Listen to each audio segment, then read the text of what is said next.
Well, there was another match and another incredible result. The Czech Republic have produced the biggest shock of the tournament by beating the Netherlands 2-0 in their last 16 match.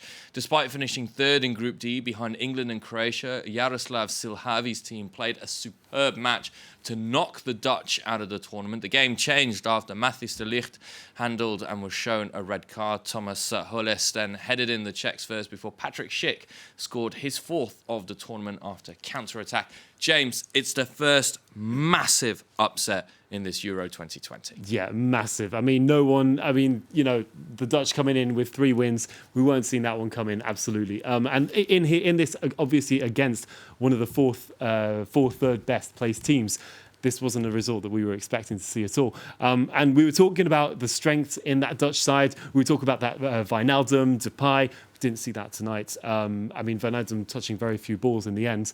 So really, there was this, but there were also a lot of mistakes, I think, on their side. Malin, how that goal didn't get in. I know, obviously, the Czech goalie was, he had to dive or nothing. He went for it. It worked, but that would have obviously caused a lot of frustration on their side. And then, obviously, unmarked players on the other side. Holes when he scored unmarked against there. So some errors. More credit to the Netherlands. More credit to the Czech Republic for producing a fine display, or criticism of the Netherlands not turning up for the game? Do you know what? I mean, obviously, I'd want to see the highlights for the Czech Republic, but I do think it balances out in the two because we didn't see. It's a similarity to Portugal from earlier on. We saw the Dutch lose their cool. De Ligt and that red card. I mean, where did he think that there was no VAR? Because we were bound to see that. I mean, it was blatant, and maybe it wouldn't have been seen. But if in front of a packed stadium like that with VAR, of course, that was just. I mean, I think it showed.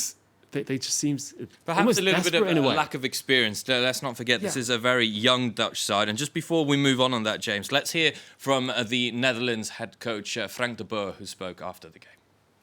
I need to take a look in the mirror. It wasn't our best game. Please let me make this clear.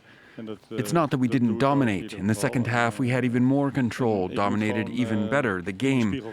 We also created 2 good opportunities, but this is top sport played on the top level. You play with details that can decide the game. Then in 1 minute, the whole world is turned upside down for just a moment. This was when we had to make 1-0, but we didn't do it. These are hard lessons to take.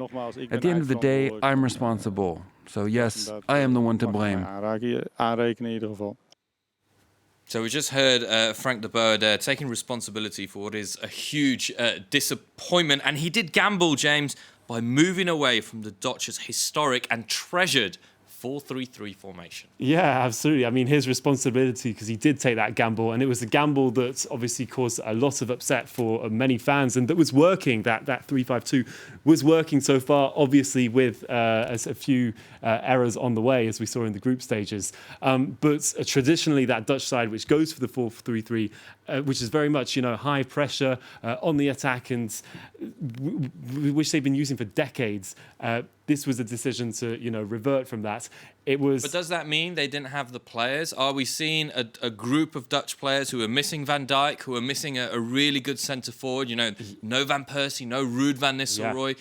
Yeah. Where was the link? It's different times as well, and maybe why he wanted to bring in something else in that way. But I think there's one thing that we don't know whether he's going to be given another shot at this point, especially from what we've heard from there. But I think there's one thing for sure, is that the Dutch team will be reverting back to that treasured formation.